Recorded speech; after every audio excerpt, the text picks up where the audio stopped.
guys, what's going on? It's Geekin Drinkin back for a very special episode. I'm Eddie, Steven, and we are very excited because we are here in Austin, Texas at Tap Brewery. We are very, very fortunate enough again to get invited over here to take a tour and do an interview. So let's go inside and see what's up.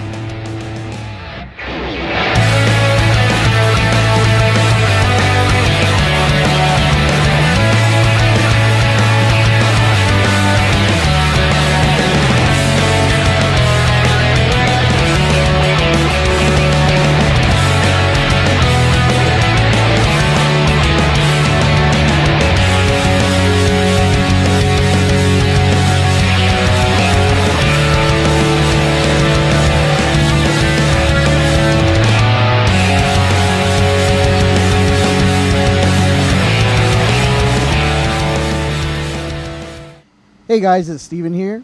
And Eddie. And we are here with John Speckler. Am I saying that correctly, sir? Nope. Oh man. That's one on me right there. Stecker. No. Stecker. Dude, if you could see the YMCA trophies I had as a kid, and my last name was spelled every possible way except for the correct way.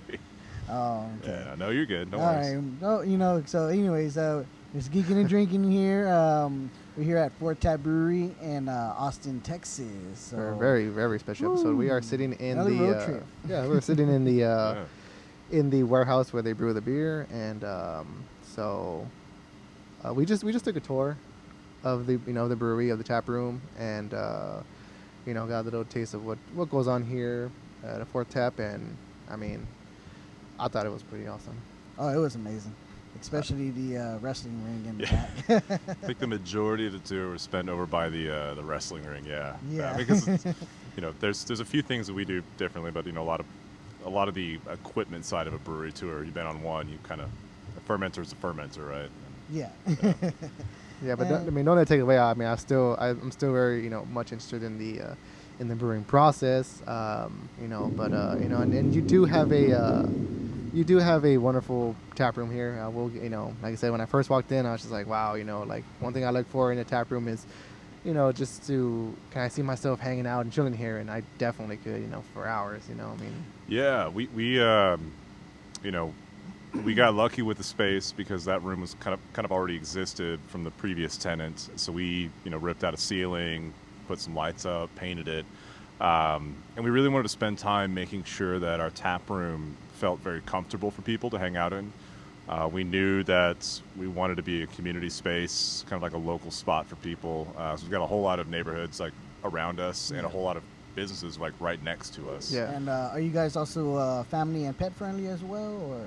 We are, yeah. So we're kid friendly in the sense that you can bring your babies. I have a 4-month-old, for instance, and she's here almost every day.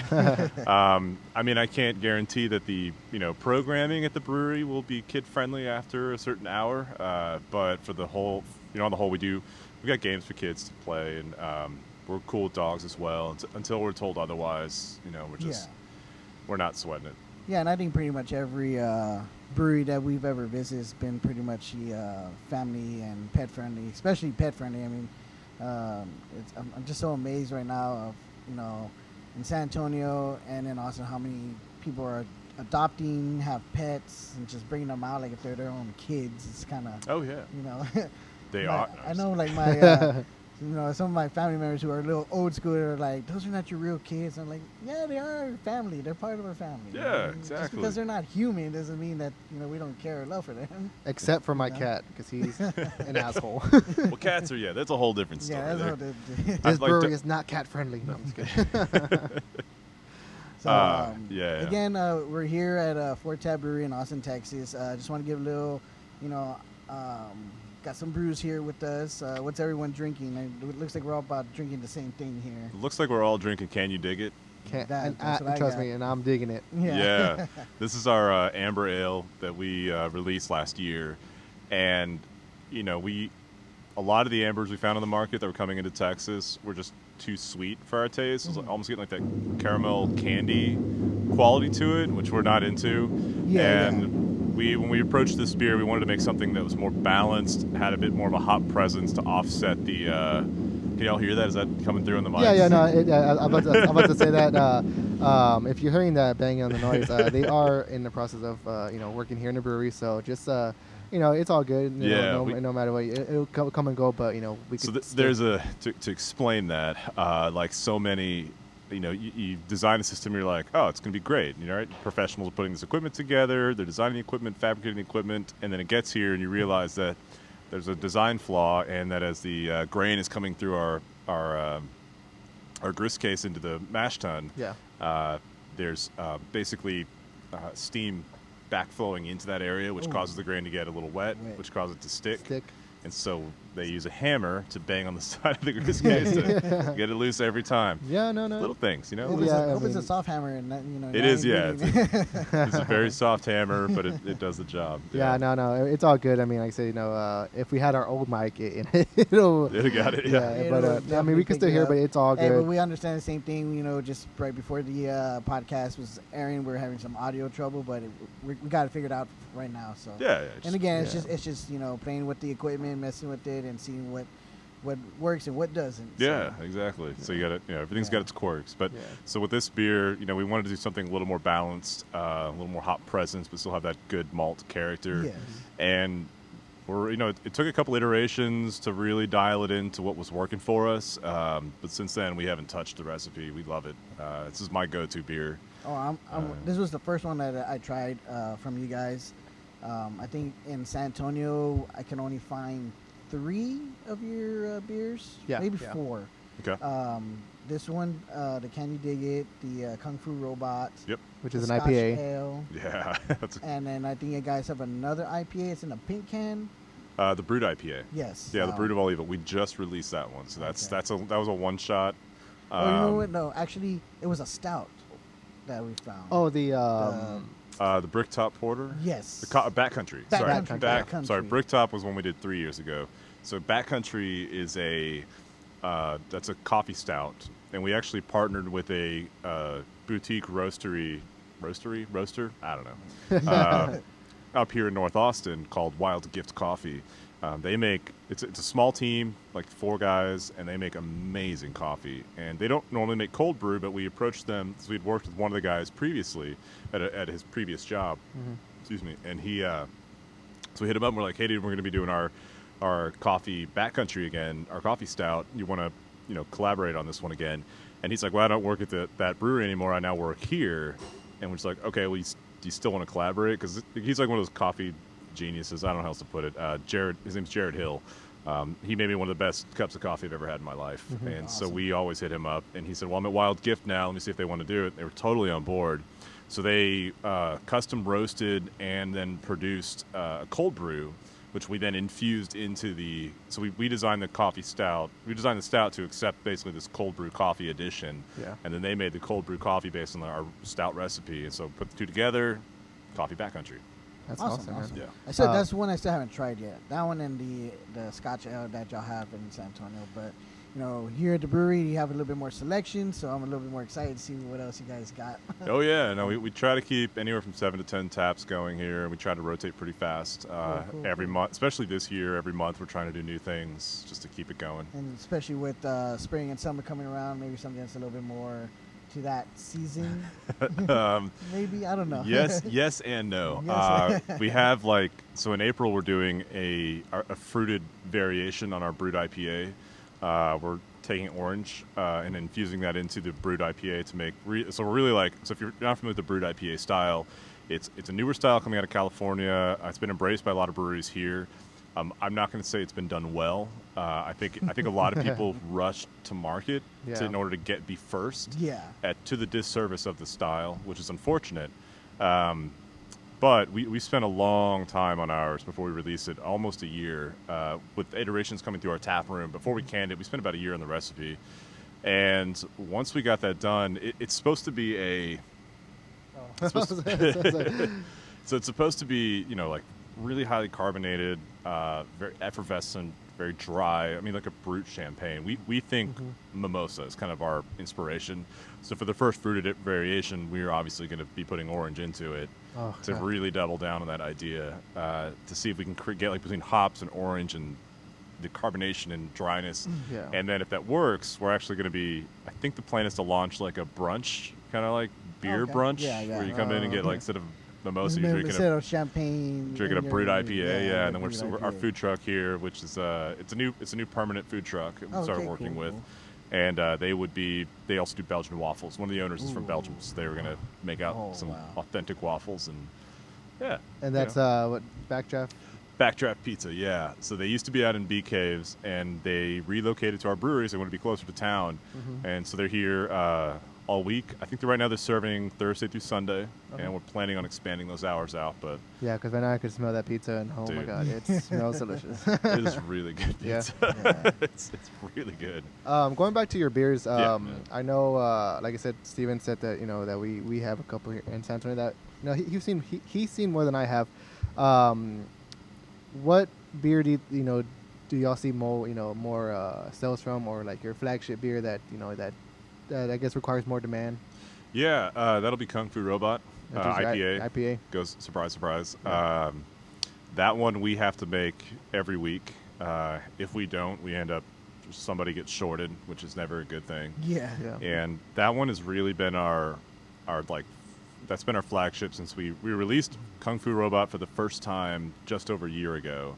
It replaced our original flagship, and now, what we thought was going to be our flagship, and now this has become a true kind of go-to. Yeah, that's like our flagship beer. We sell more of that than anything, which has been great for the brewery because it allows us to do other projects as well. Yeah. What can you give us a little bit on the on Fort Tap itself? You guys been around for what, 4 or 5 years? Just over 3, actually. Just over 3? We're in year 4 now. Wow. We just started, yeah. Oh, cool. So do you want the whole history? You could give us like a brief? little brief if you want, or Well, way back in 1984. whatever you feel comfortable with. You want to go back to Prohibition, and I had a dream one night. Yeah, so 2,000 years ago there was a. No, I'm just kidding. No, we. So we. How do I put this? So I started homebrewing beer when I was at college. I went to UT. Okay. That's where I did my undergrad, and I started homebrewing beer there because I realized that if I made my own beer, it tasted better, which is good. Had more alcohol in it, which is good. Yeah. It was cheaper. I actually did the math, and I was like, it's cheaper per bottle if I just make it myself, right? And I also we never bottled when we were homebrewing back in those days. We always kegged it, and I discovered it was very easy to throw a party if you call your friends and you're like, hey, I've got this keg of beer I made, come drink it. And everybody's like, oh yeah, no, let's do that. So from the very, very beginning, long before there was ever an idea of a brewery, we were already, the philosophy of like, we're making beer to pull people together to drink and have a good time, that was already core to what we were doing.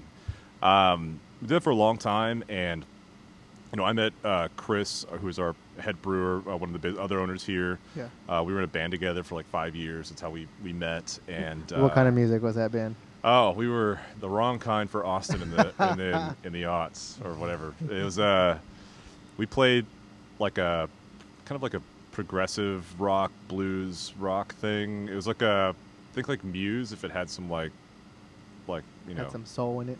Yeah, like some blues, like Texas blues infused to it. Yeah. Oh, okay. We had a good time. Hey. Yeah, we got a little shoegazy at points, and Oh yes. yeah, we had fun. I mean, don't get me wrong, we had a great time, but we also learned that if we could survive being in a band together and still be friends, then we could probably open a brewery together and run a business together. So we had a few more people join us to get it done, and so what had happened was we were brewing every weekend at a friend's house, and it would move around from time to time. And there's another group of guys who would always barbecue. And so we would show up every Sunday, and some of us would brew, some of us would grill, and we would always keg all the beer, and we'd drink the beer we'd brewed previously. Yeah.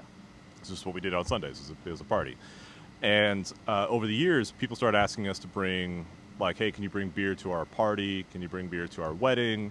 And then it was like, can you bring beer to this software launch party? Can you bring beer to this pub crawl downtown? Can you bring beer to our baby shower? Yeah, well, it was like, or like strangers started asking us to bring beer. It's like, hey, we heard you guys have beer. Can we bring beer to our wedding? We're like, we don't know you, but okay, we'll see something. Yeah. Right. So at a certain point, we were out at this, it's called Burning Flipside. It's like a big art festival that happens outside of Austin once a year.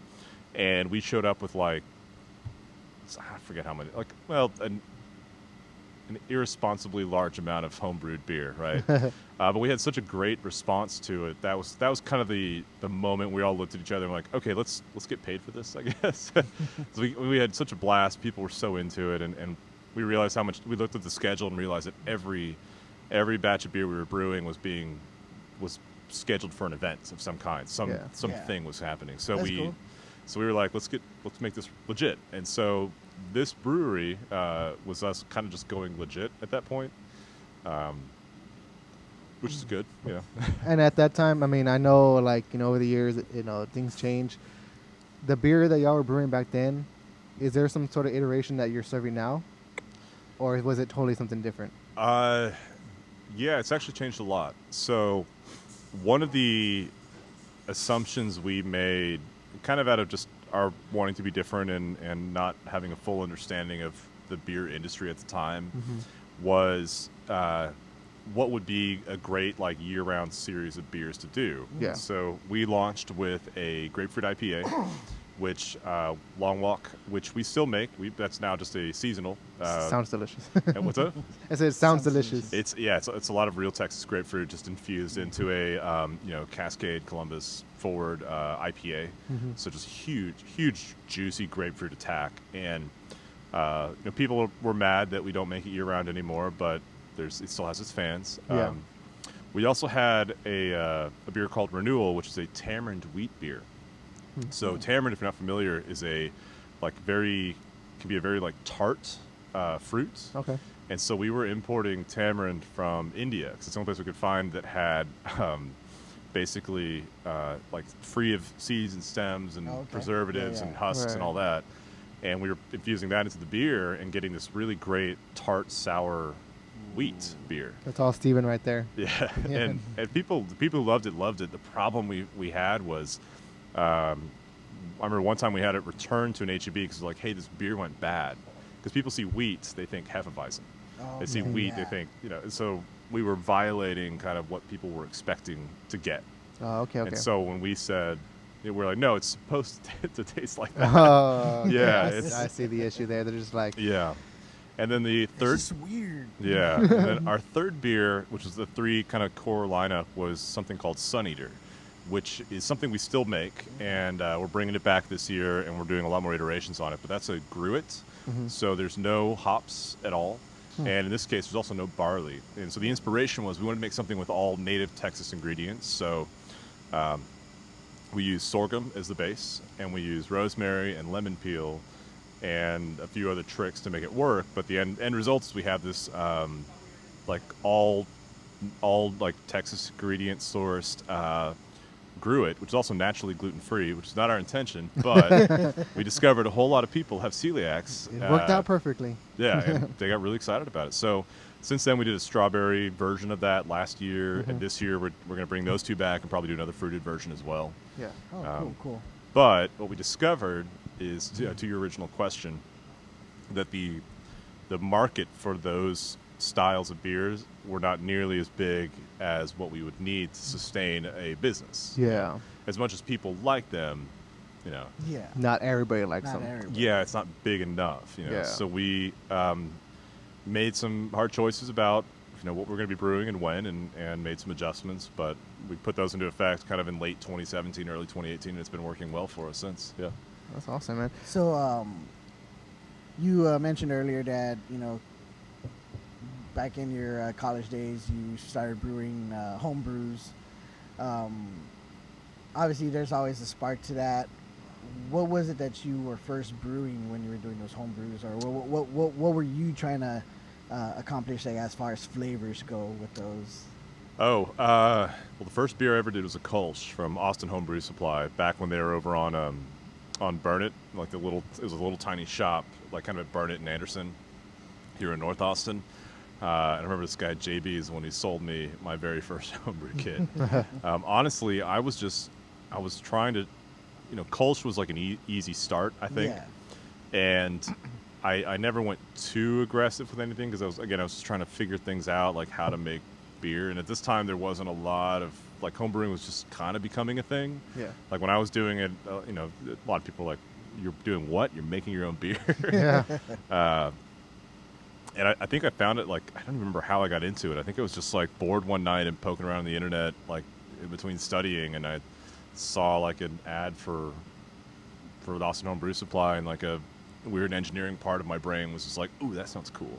Let's do that. Yeah. Let's do it. Yeah. It was also, like, beer at the time, so. Yeah, I mean, of course. Who doesn't? We wouldn't be here if we didn't like Yeah, it. exactly. Yeah. I totally spend my one day off a week, usually at other breweries, hanging out. So before you even started brewing too, even before your home brews, what was like your go-to beer of like what were you always trying to look for a flavor that probably wasn't as popular back then? So I was definitely a malt guy to start. I was not a big IPA fan. So like 512 Pecan Porter was like one of my go-tos. And then also, if you remember Fireman's 4 from, well, everybody does Fireman's 4 now. Oh, yeah. But this was back when it was draft only. And we would chase that beer. It was good. Yes. And when they finally decided to start bottling it, I remember like my buddy and I, we lived in Hyde Park at the time, and this little spot called Pronto Mart, and they had like cases of it stacked. Wow. And so we just grabbed as much as we could carry and just like carried like cases of this like Fireman's 4 back to our apartment, and we thought it was like the greatest day ever. And it's like it's a basic beer. It's nothing crazy, but it was obviously something different from the big stuff, from the big main beers. Yeah. It's super drinkable at the time. And I do remember the very first two craft beers I ever had. I was living in West Campus at the time here in Austin, and I was 20, and it was my sophomore year, and this guy who was 21, obviously because he could buy the beer, walked in and he set down a 6-pack of New Belgium's Fat Tire, which at the time, the Fat Tire of today tastes very different than the Fat Tire from back then. Yeah, definitely does. And then St. Arnold's Lawnmower from Houston. Oh, yeah. Okay. And so he sits these down in front of me, and I remember looking at him like, what is this? And he's like, oh, this is called craft beer. The guy's name was Dan Kleiner. This is it's a guy I knew from high school. Shout out to Dan. Hey, this is all your fault, Dan. I don't even think I haven't talked to the guy in like 20 years. He's probably not watching. Probably not. But he set those down in front of me, and I remember thinking, he's like, this is called craft beer. And I was like, okay. So I started drinking. I'm like, this is really good. And it wasn't much later that I went to the St. Arnold's Brewery back at their original location in Houston. And Brock was giving the tour like he still does today. I've since met Brock in a professional setting now. And he's like the nicest guy ever. Yeah. I always make it awkward because I kind of fanboy out in front of him. So I'm like, it's like no other brewery I'll do that for. But when I meet with Brock, I'm like, oh, it's Brian. It's Brock. I like your beer. Will you be my friend? No, it's so that was kind of the beginning of it all.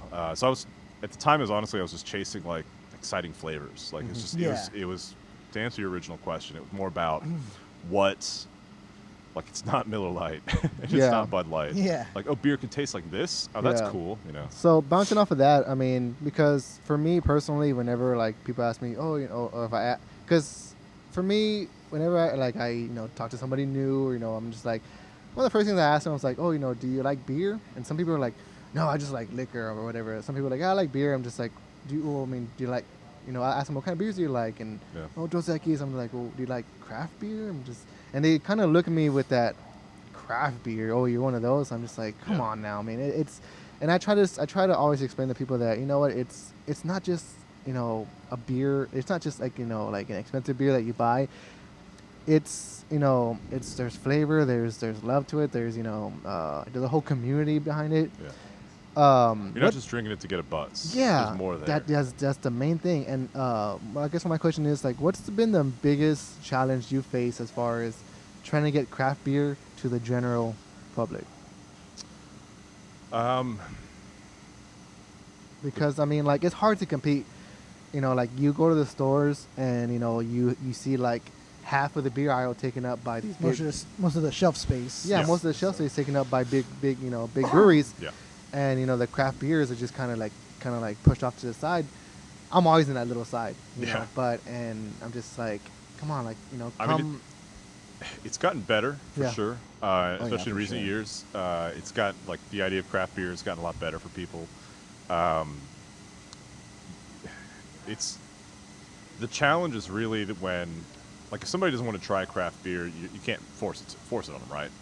But what I found is if you can get somebody to the point where it's like, okay, like I'll try something. What do you got? Especially here at the tap room. Yeah. And I really enjoy that moment because they say, what do you typically drink? And like, oh, I typically drink Dos Equis. Yeah. And I'm just like, okay, well, tell you what, let me bring you a couple tasters, and you're going to try these, and let's find something that you like. And so the challenge that I enjoy at our tap room, and why the tap rooms are so important for breweries, is when you get that person up to the bar, and you've got to engage them and say, all right, let's find something for you to drink. Because I love it when people say like, oh no, I don't like beer, and I'm like, oh, you can't just say that. Yeah. Because like it's the range of flavors and aromas you're going to get out of beer is massive. Yeah. And one thing I always have a challenge with doing is because we have friends back home that me and my wife hang out with, and they love beer, but they're all about some of the big name brands. So when we take them somewhere, to a tap room somewhere in San Antonio, it's like, yeah, try this.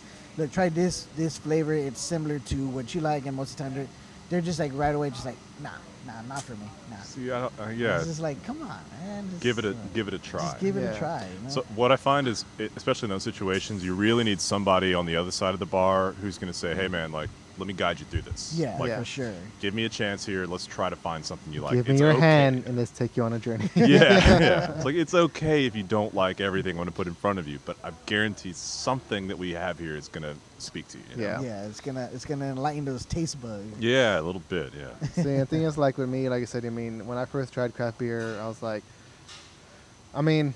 yes, it is a little pricey. Not all of it is pricey. But it is more expensive than your traditional 6-pack. But I think for one, it's worth it. Because of the flavor and the taste you get. But in two, like I'm all about community and supporting local. So anything to help that is I'm in. So. Yep. And one thing I'm trying not to do with craft beer is play beer pong with it either. Yes, they're having people like, let's play beer pong. I'm like, and no. I'm like, no, this is a $10 6-pack. And then I think that's where I kind of become a little beer snob myself. It's like, no, I'm not gonna play beer pong with this. No. It's like, I love that moment when you're drinking craft beer with somebody who like is typically a Miller Lite or a Dos Equis drinker, and you have to explain like, hey, that one beer you just had is the equivalent of 3 of what you normally drink. Right. Yeah. So maybe slow down for a second. Yeah, and like then they get it. Yeah. So we're gonna go ahead and take a quick break here. Get some refills. Go to the restroom. Heck yeah. So we'll be right back. Yep. Hey guys, Steven here from Geekin Drinkin. Now we got Matt in the picture here with us, and we got John from Fourth Tap Brewery. Just a quick question, real quick. I had a request for a question earlier. So, where did the name Fourth Tap come from? I hate this question. So, I guess it was like 7 years ago now when we came up with the idea for the brewery. We're like, hey, let's have a brewery. We're gonna call it Fourth Tap. At the time, there were very few breweries in Austin. You could almost count them on 2 hands. Yeah, not that many. And so you'd go to the craft beer bars or big tap wall bars that we had at the time, and every brewery had like 4 taps or so. There'd be a pale, a porter, an IPA, and then there'd be this fourth tap, which is kind of usually the seasonal beer. Yeah. And that was the beer where the brewers were experimenting a little bit, going a little outside the box. And so we loved that idea. And as opening another brewery in Austin, we kind of felt we didn't want to just add to the noise. We wanted to make sure that we're bringing something to the table, adding something to the conversation of beer. So we named the brewery Fourth Tap Brewing. The idea is to remind us and the people who are drinking our beer that, we're trying to push things a little bit. Since then, 1 million breweries opened up, and everybody's doing everything under the sun. So it's lost all of its meaning for the outside world. But we like the name, and for us, it does remind us to kind of keep trying to say, I can't say left to center because that gets into Dogfish Head territory. Okay. We're always like constantly experimenting with new ideas and new ingredients and trying to keep things fresh. Awesome, cool. Yeah, we were just kind of curious. We just had a request for that question, but So earlier you were mentioning to us that you also have a podcast yourself where you talk or discuss about video games. It's called No Sick Days Podcast. It's not a great podcast. It's just so a buddy of mine. I've known him since first grade. We've been having the same conversation about video games for 29 years, and we finally we just started a podcast about it. And we essentially sit down. We get way too into details about video games. And I guess some people are into that.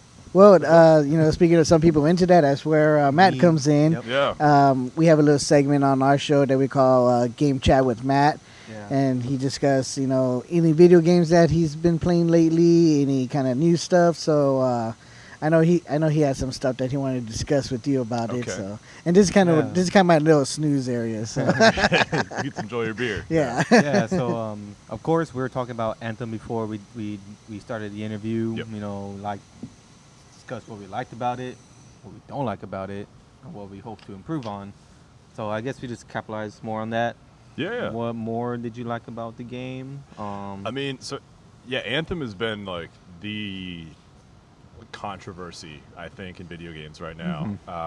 If you follow the subreddit at all, I've never seen a subreddit for a game this like aggressive towards the developers of the game. Yeah, well, I've been following it since it got announced or since I heard about it about 2 years ago from E3. Yeah. So, of course, I don't follow the subreddits, but I do follow people who make video game videos on YouTube, and they've been nothing but bashing it.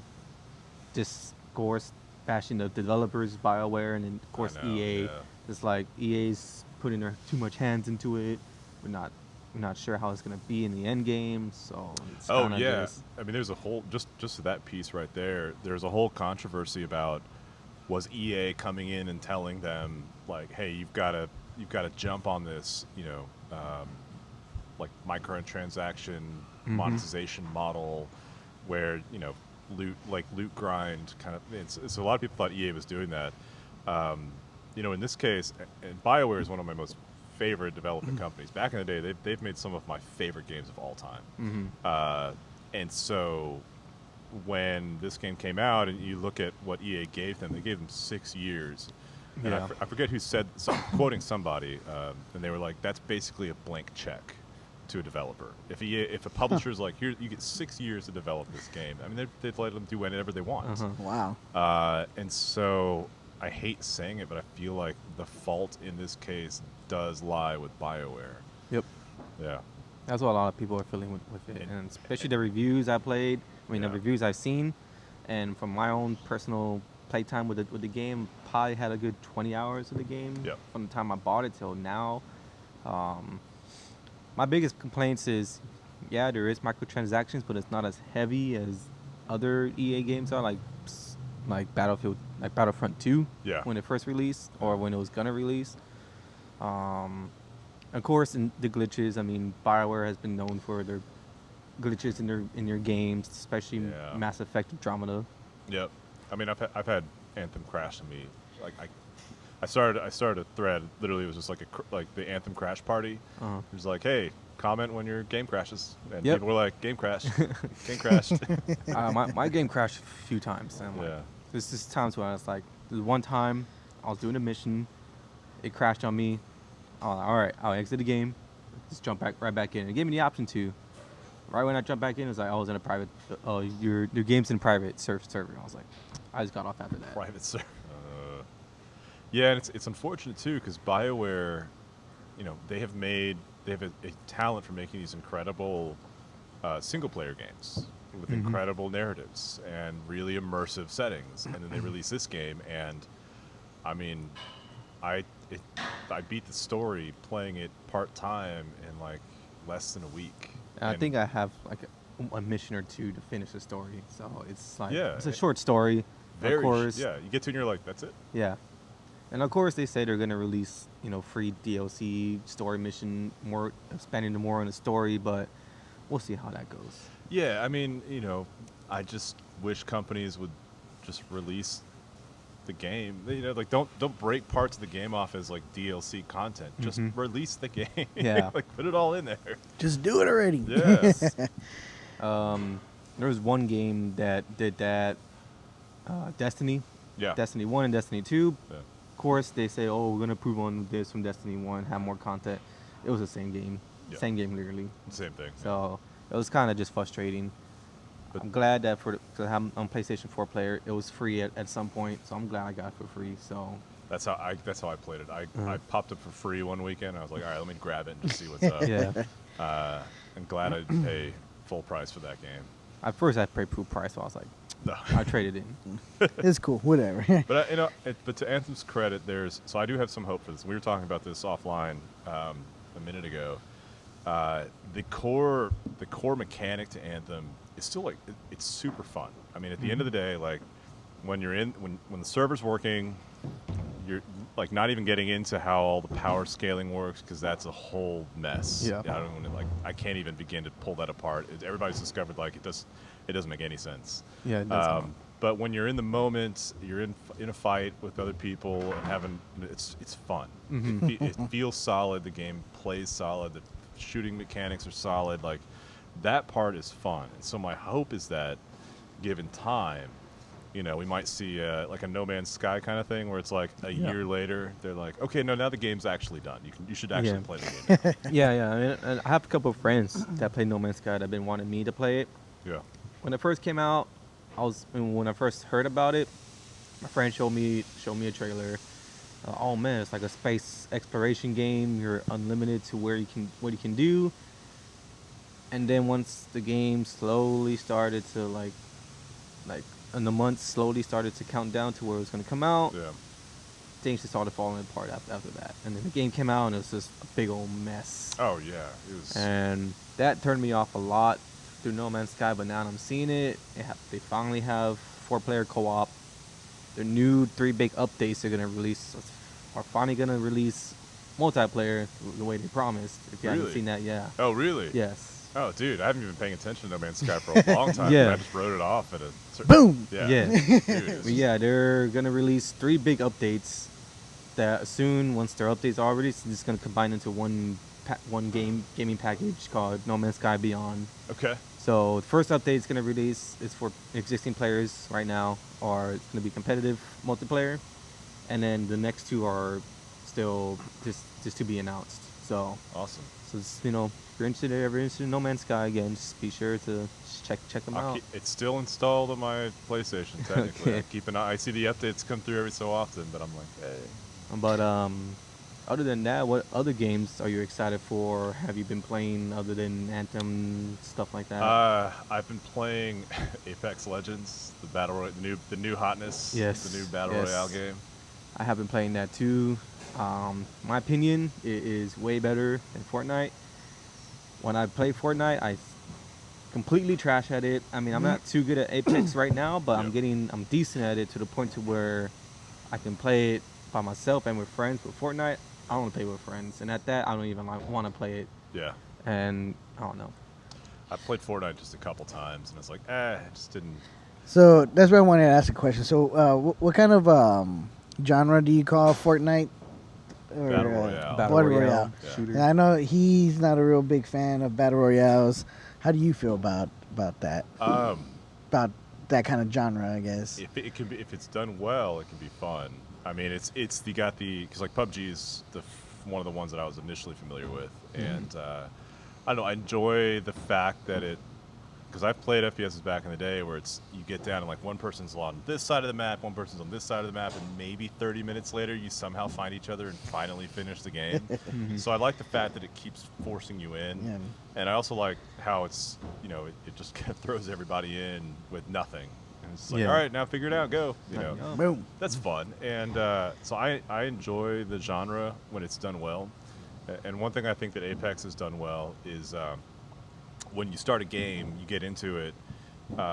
If you get a bad roll, just a bad team, bad landing spot, bad equipment to start with, and you get killed within like a minute, it's pretty easy to get back into another game. Like you're not stuck. You don't have to stay and wait. You can just you can exit with no penalty. You get whatever experience you got for just being there for those 30 seconds, and you can get into another game pretty fast. Yep. And then from there, you get lucky to get with 2 people that are actually good, decent, to where you land in a decent spot. Yeah. You get decent loot, and then from there you last more longer. Yeah. And then from there it's just all whatever. I have won a couple of games with some random people, not my friends, and we didn't communicate in any way, but we all stuck together. We all played our roles, whatever characters we chose, and we all just team work together without any type of communication whatsoever. Well, they got that it's like that single button communicate like. Oh yeah, the like thanks or the. Yeah, so one thing I thought they did that I thought was pretty clever is they have this like situationally specific single button communication. So if you're aiming at a piece of gear and you hit it, it's like, hey, there's this gear here. Or if you're aiming at an enemy, you click it, there's an enemy over there. Or if you just aim at some random thing and you click it, it's like, hey, we should go over there. That's pretty cool. And so I pretty much have only played with randos, and it's definitely backfired a couple times, but for the most part, it's been pretty cool. I mean, people communicate, people keep you up to speed with what's going on. And of course, with the Battle Royale genre being so hot right now, we have a couple name games like Call of Duty, Battlefield, doing their own version of Battle Royale. Battlefield hasn't released theirs yet. Call of Duty released theirs on their launch date. To me, the Blackout mode on Black Ops 4 was not my favorite. I only played it a few times, and then from that I just forgot it was just there. So because I was just playing multiplayer, and that's it. I feel like a battle royale is more than just you can't just take like an FPS and just shove a battle royale format on top of it. Yeah, those games are designed for what they're designed for what they're designed for. It's for that kind of FPS competitive gameplay. That's why I wasn't too big of a fan of the Blackout mode, and I'm not too sure about Firestorm mode in Battlefield 5. That's going to come out sometime next week in a free update. So I've been seeing trailers, and it's pretty cool. You can still use vehicles, tanks, planes, stuff like that. Might be a little bit more than 100 players. It might be 150 or maybe 100. I'm not too sure. That does sound fun though. Yeah, that's one thing I do like about battle royale games is like you're in there with like 60 people going at it. That's cool. Yeah. So that's something fun there. So we were talking. Excuse me. So we were talking earlier. Speaking on games and stuff like that. You actually have games here at the Tap Room themselves. And then earlier you were talking about that you do the Smash Bros competition. Can you elaborate on that a little bit? Yeah. So to kind of take it in order. So we have one of our regulars brought us he built kind of a arcade style emulator. There's about 1,300 games on it. Like half of them are all Street Fighter variations, and that sits over. It's free to play in our tap room, and he just didn't want it in his apartment anymore, so he gave it to us. That's just crazy, dude. Yeah, we're like, thanks, dude. This is great. Like cool. If I had that in my apartment, me and my friends would be playing all the time.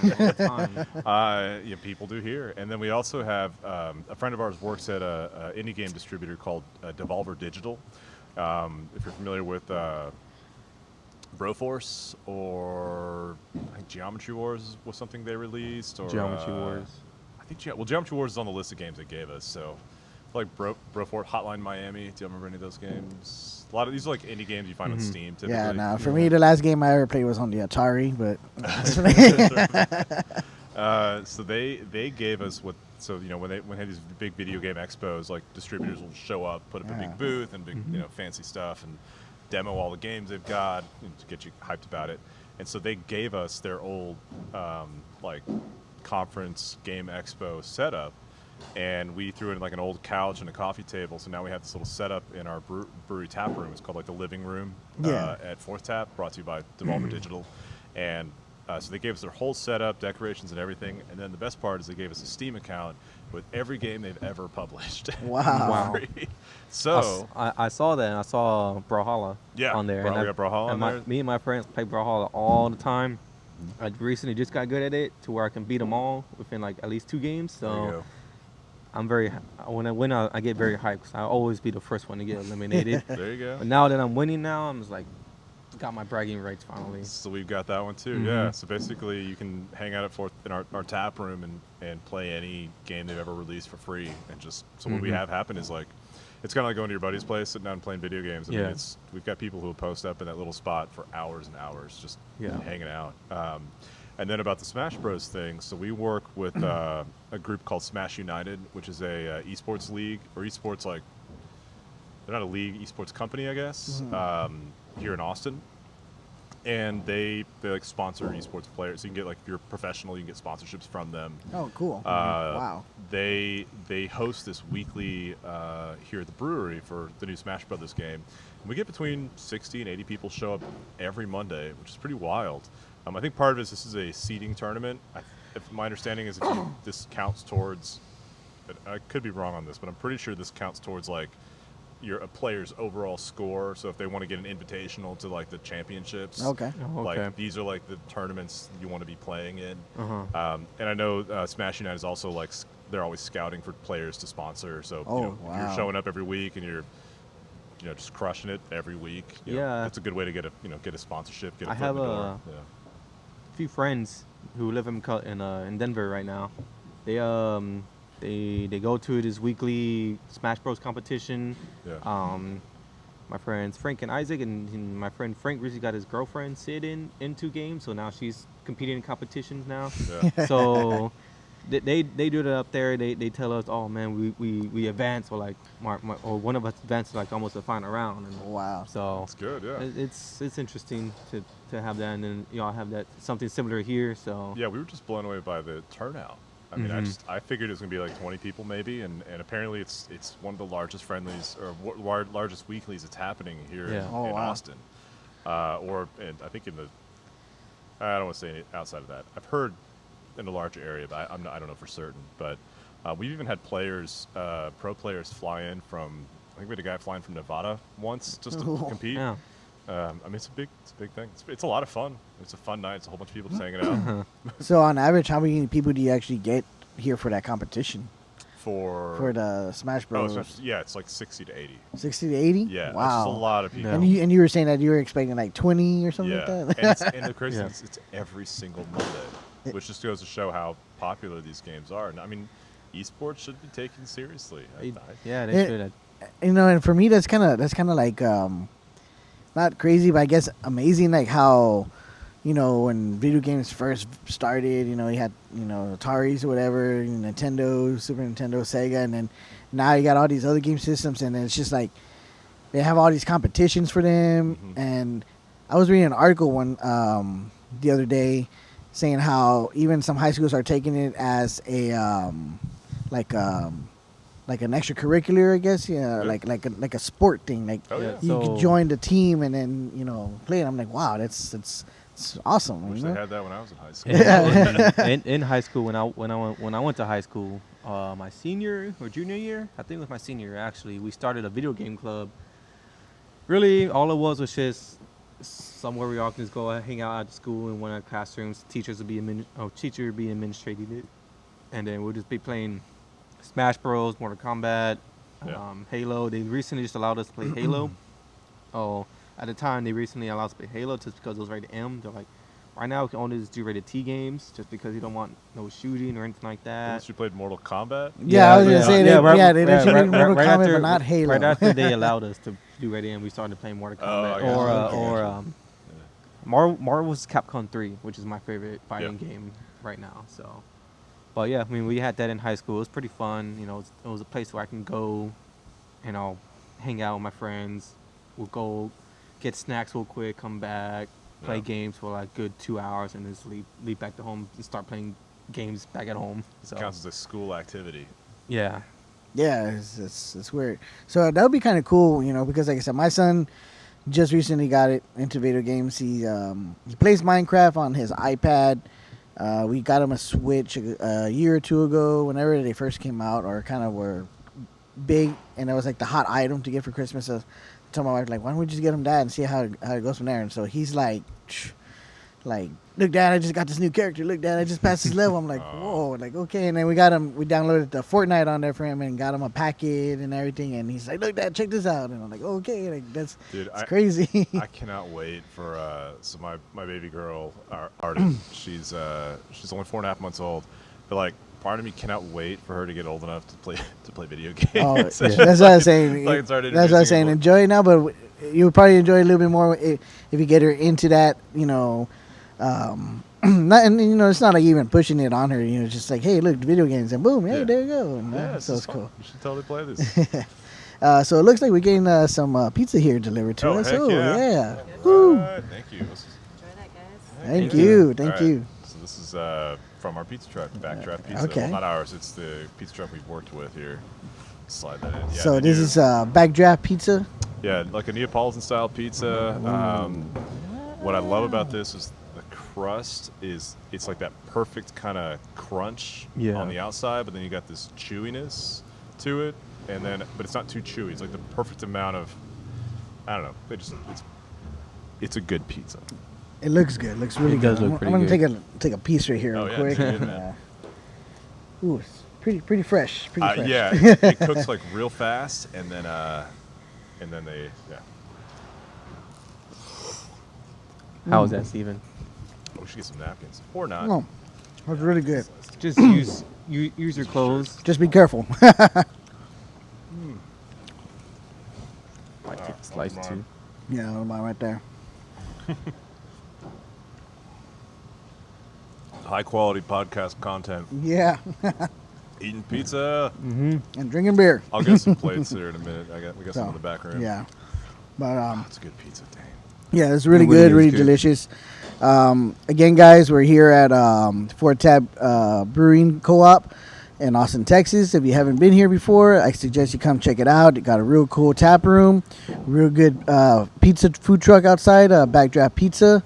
So we're gonna go ahead and take another break here, and we'll be right back. All right, so we're back here, Geekin and Drinking. Eddie's back. And Eddie's back here with me and John. So I was manning the camera, and if you follow us on Instagram, it's some good stuff. Go on there. So we just recently had a little game chat with Matt and John. Yep. They gave the little spill on some of the stuff that they're interested, some of the stuff that they've been playing recently, and John also gave us a little insight on the what was it called again? The Smash Bros. Oh, Smash Bros. Tournament. Yeah. Smash Bros. We've been Tournament. holding, hosting here So yeah, that's how often y'all host that here? every single Monday. Every Monday. So again, if you've never been to Fort Tap, if you're a Smash Bros. Fan, every Monday you'll be having a competition here. Yeah, but So- even that, I mean, even that, they, like if you come to the tap room, they have a designated living room area. I would call it. It's a sofa, a TV, and it puts you back in that environment of being in your apartment, your house, whatever, just chilling and playing video games. Get a beer, kick your feet up, play some video games. Yeah. for hours. Order a pizza. Yeah. So. That's the, No, that's the life. that pizza There you was go. delicious. Yeah. It's just like it's almost like being at home, but in a better environment. Yeah. Where they're charging you for beer. Yeah, where Yeah. they're charging you. But hey, I think it's worth it. Yeah. So, Geekin Drinkin here. We love movies. We love we love our geek culture. So let's get into some movies. Movies and maybe some TV shows, but definitely some movies for sure. Yeah. So if you guys watch our, what was it? About 2 episodes ago, we did a whole review of Captain Marvel, the stuff we liked and the stuff we definitely did not like. Ooh, I want to hear about this. It was it's probably our longest episode to date, but I mean, like I said, it was a good conversation. I loved it. We had a lot of fun. But I know recently you've just seen Captain Marvel. I just saw it. Just Yeah. saw it. So we had to do a thing. So my wife went on Tuesday. I watched the baby. Then I went on Thursday. Well, she watched okay. the baby because that's our life now. Teamwork. Yeah, teamwork. And I saw the movie. Yeah. So initial thoughts. It was. With very little spoilers. Yeah. So I mean, I think at this time it's okay to spoil stuff. are we out? Are we that far enough from the release? I think we I are. mean, I think we We're are. already almost halfway to It's to Endgame. It's the so- third Yeah, week it's that's true, been yeah. out, so And, if you haven't seen it, So then when and- everybody dies at the end, and And, I the thought, and then the recent Endgame trailer just revealed yeah, Captain Marvel in it. So yeah, I think we're pretty well off. we know she survives the movie. Yes. Yeah. And obviously Nick Fury survives the movie too because he's in all of the other. Anyways, yeah. yeah, I thought it was. It wasn't the worst one they've done. Definitely not the best one. It was okay. Like Yeah. I laughed, smiled, I had a good time, but at the end of the day, I'm like, it was not.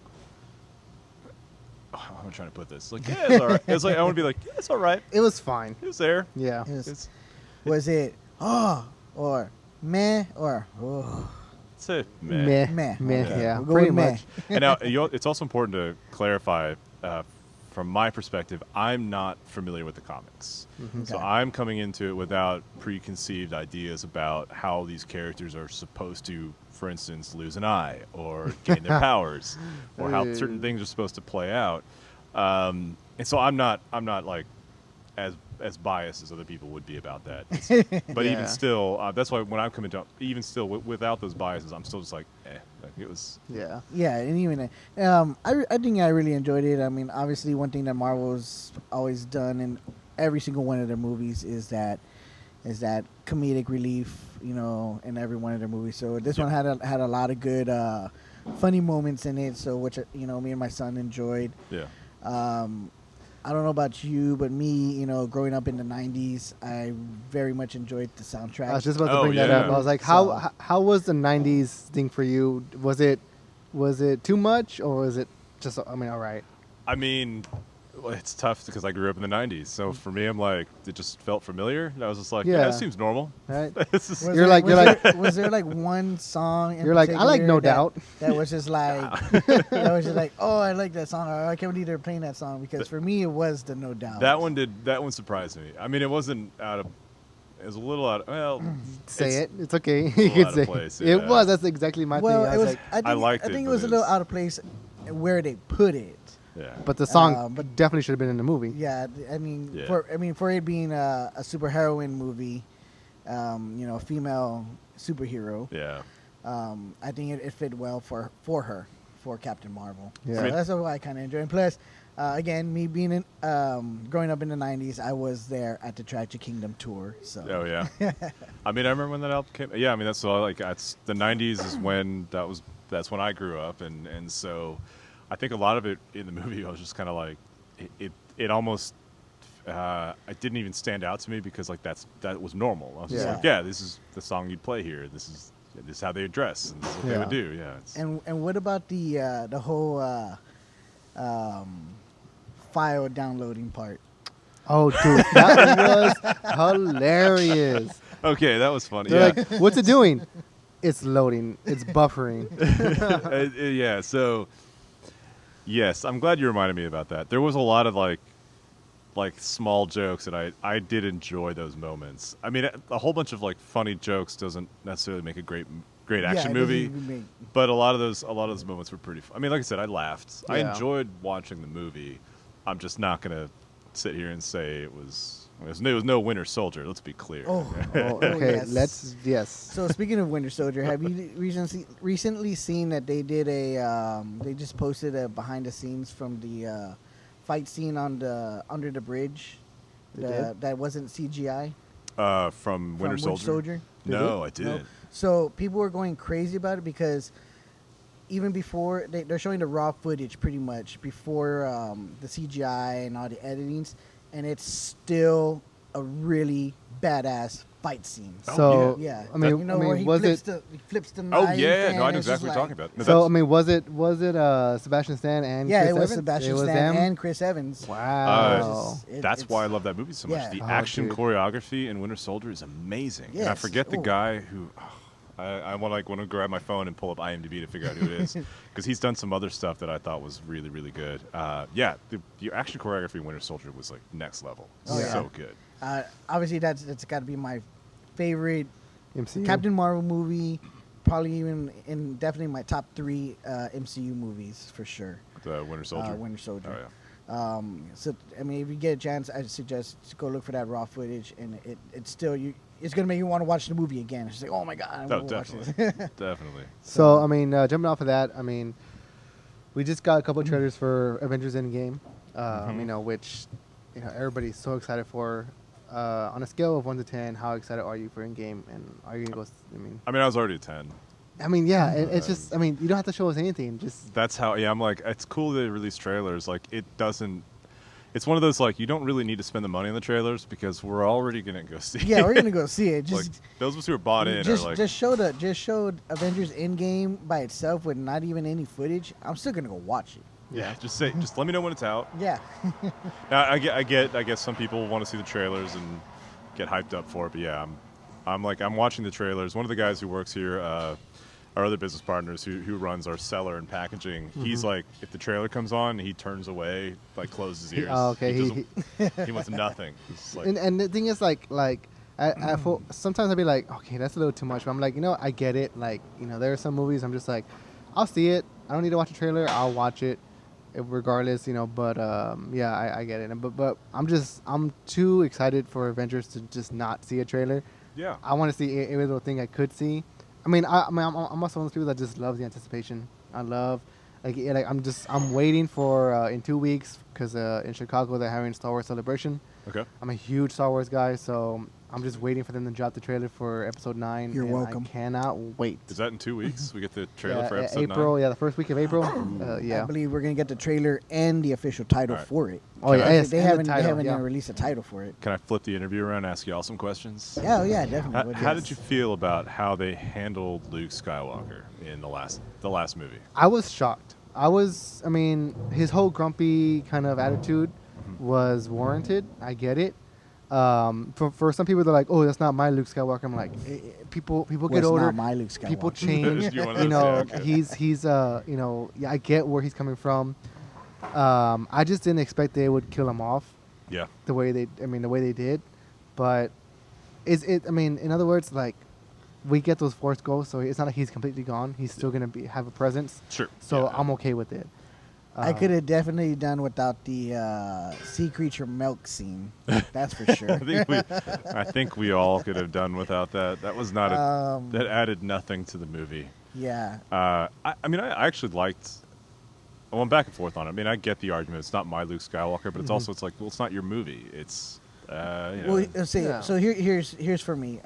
First ever Star Wars movie I ever saw before I became an official fan was Return of the Jedi. Sure. First one I ever saw. Then I went back, saw the other two. Wait, which version of Return? The of the original. Hayden Christensen. Jedi. This was Hayden Christensen, blue this was glowy not in that one, or no? no? This was not the Hayden So Christensen. it's the old guy that This gets no is credit. the- just Yeah, removed from the history. Yeah. The not James Earl Jones Okay. guy we were expecting underneath. No, the original before any of the re-edits and added scenes. Dude, whatever. some of those are the worst. I'm sorry, they're just the worst. Those are my Star Wars. Yeah. Obviously saw the prequels. But when that puts it nicely. yeah. Force Awakens comes out. I enjoyed it. I enjoyed that movie very much. I was super excited. I was one of those that was jumping off of my seat when a character came out, when Han Solo and Chewie came out. Oh yeah. Even before that, even when they're running, they're like, that one's garbage, and they're like, okay, get the garbage, and it's like, it's the Millennium Falcon. I'm like, okay, yes, that's not garbage. That's not garbage. And that's the way it was. Tear in the eye after the whole Han Solo Kylo Ren interaction. Yeah. Oh, I was bawling. I was bawling. I loved Force Awakens, and that comes a lot from me again because my Star Wars are A New Hope, Empire Strikes Back, and Return of the Jedi. Right.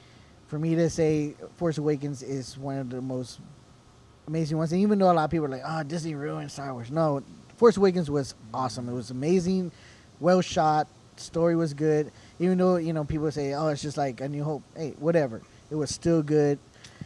Yeah, I felt like that was too easy of a criticism. That's the easiest criticism you could ever have. It's just a rehash. I felt it was like a lazy criticism. Yeah. It's like it's easy to It's just really, say. yeah, just easy to say. Yeah. But The Last Jedi, I was fairly disappointed. I'm not gonna lie. Yep. It reminded me too much of the prequels. You're kicked off the podcast. And I say the prequels because of the whole part where they go into the casino. Okay, yeah, that part. right. Yes, that. We could have done without I that. could have done without that. I don't care about. And I was real disappointed with Benicio del Toro's not his performance, but what they portrayed for his character. They could have done a lot more with him. Yeah, they could have. Yeah. You get an actor like Benicio del Toro in the movie. It's like I think it was a waste for me. Yeah, it definitely was a waste. I get where you're coming from. The whole Canto Bite sequence, whatever. just kind of unnecessary. Yeah, it's it's just like we get it. I get what you're saying here. Yes, it is real reminiscent of other prequels, but there's ways to do that.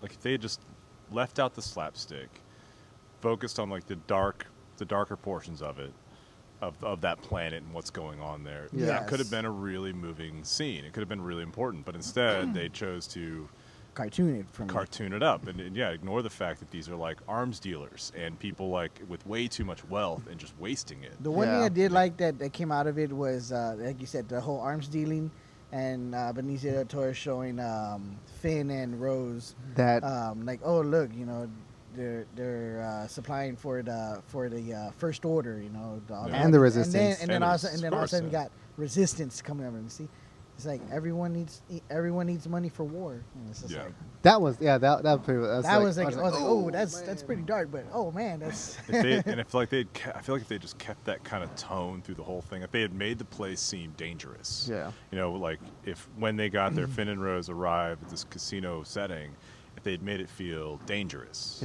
for the characters and for kind of the like viewers. The way when Obi-Wan and Luke Skywalker walk into the cantina. Yeah, you got it right. It feels dangerous. They're like, oh shoot. That's how it should. That's how if they had done that as opposed to making it all cartoony and just slapstick. It's like a lot of unnecessary characters. So that's a little my issue with The Last Jedi, but I really do have hopes for this last installment because J.J. Abrams is back. And like again, I loved Force Awakens. That was well shot. Yeah. Good story, despite what anyone says.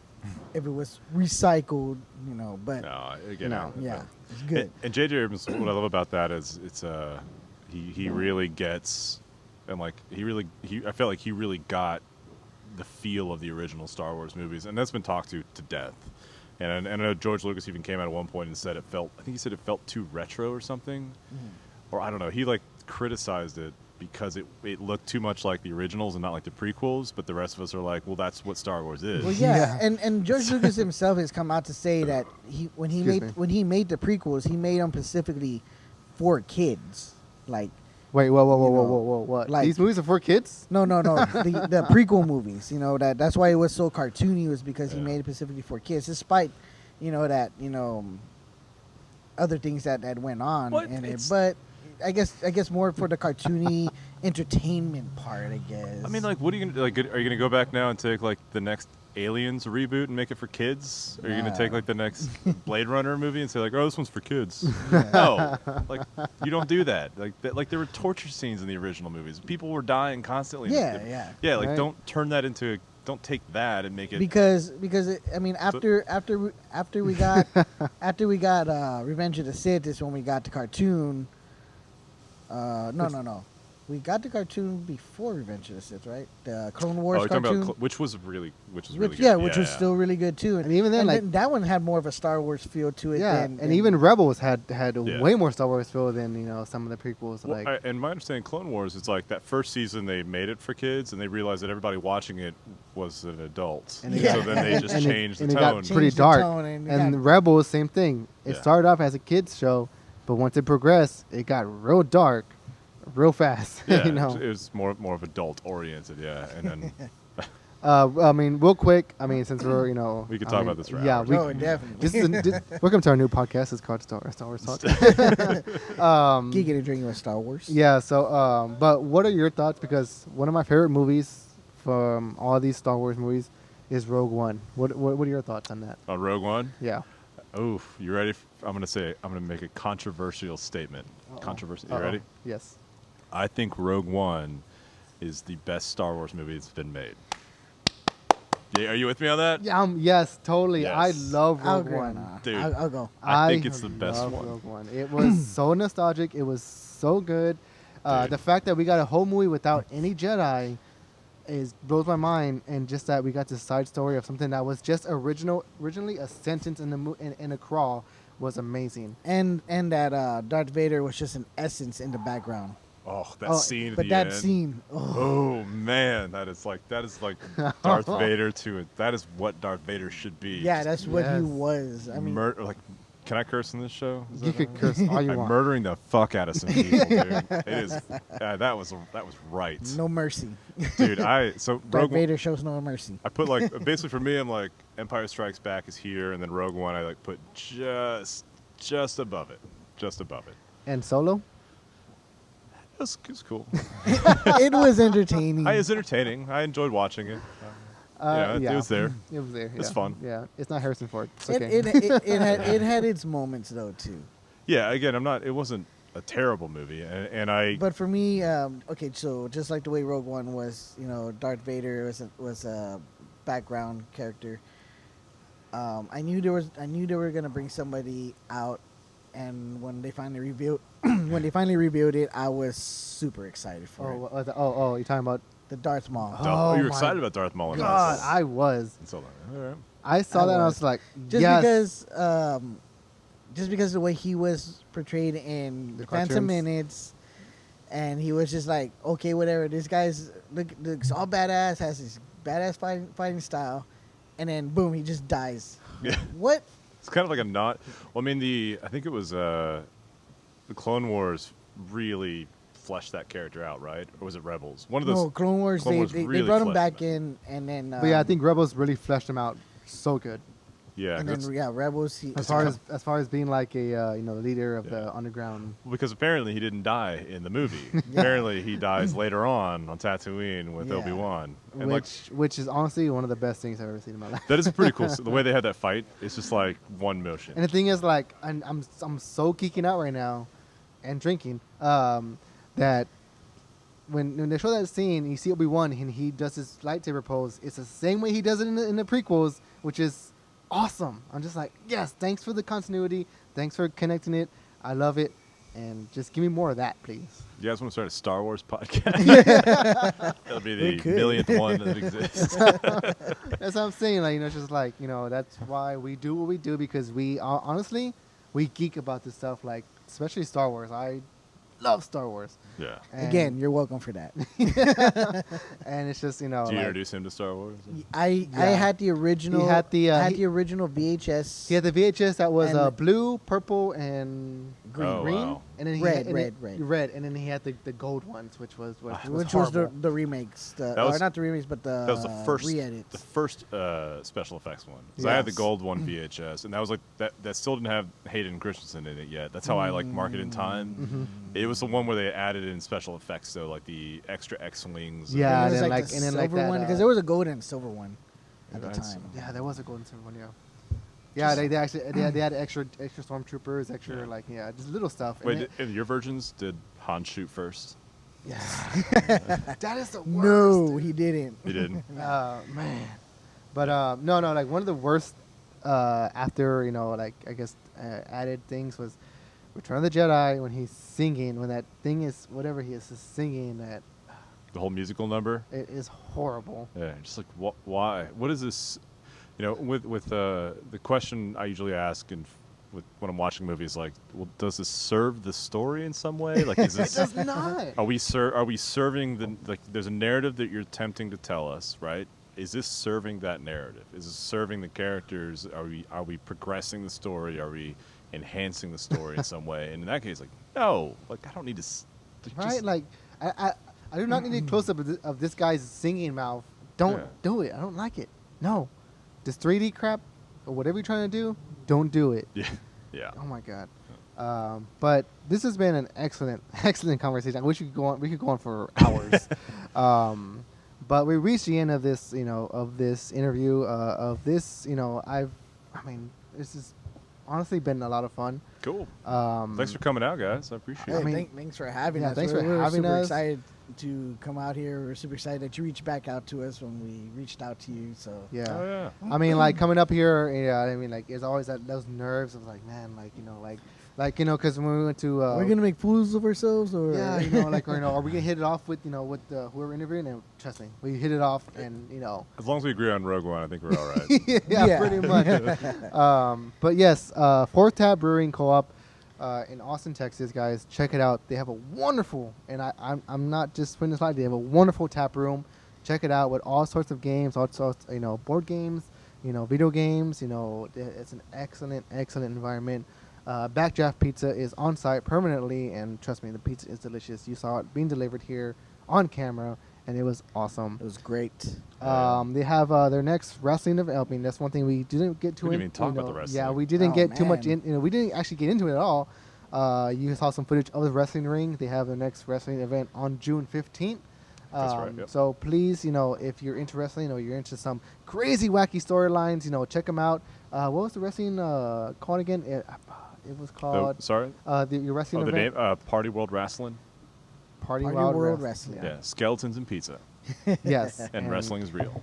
Search them on YouTube. They have all their episodes. Their episodes, and they're currently uploading more. So just check them out. June 15th is the next event, and just check it out. I mean, I love wrestling. I'm definitely gonna try to be here. So let's check that out. But John, thank you so much for having us, man. Yeah, it's been great. I'm glad y'all made the drive. Appreciate it. It's been a lot of fun. I hope we could do this again sometime. As long as Marvel keeps releasing movies, I think. Yes. Also, real quick, I know you had mentioned that there's going to be a beer festival going on. Yeah. So for your San Antonio area viewers, the Bernie Beer Festival's coming up on April 6th, and we're going to be there. And it looks like there's a lot of breweries that are going to be there. It's a killer after party. My wife and I booked the Airbnb that is on top of the bar where the after party's at. Yes. So my parents are watching our baby girl for that weekend, so we're gonna tear it up a little bit. Yes. But yeah, April 6th, I'll be there. We'll be hanging out, pouring beers. It should be a really fun time. Cool. The Bernie Beer Festival, guys. If you know about it, check it out. If you don't, then check it out either way. Another thing too, before we go ahead and sign off permanent here, come with a little bit of gifts. So some sweet. gifts. Here's for you. We got Koozies. 4 koozies Heck yeah, man. of Geekin Drinkin podcast. It's got our logo in the front and our shield in the back. So those are for you. Courtesy Oh, of thank Crafting with a you. Smile by Hell Christian. yeah. So thank you. These are new. Y'all just had these made. We just had Yeah, this we made, just had those made. So Hell yeah. family they're owned, fresh. family made. Right. All right. Yeah. Thank you so So- much. But again, this is I'm Steven. Eddie. We got Matt. And we got John here from Tap Brewing in Austin, Texas. So drink responsibly. Visit Tap. Keep it local. And check out John's podcast on gaming. The Sick Days No podcast. 6 Days podcast. So check it out, guys. Peace. Later.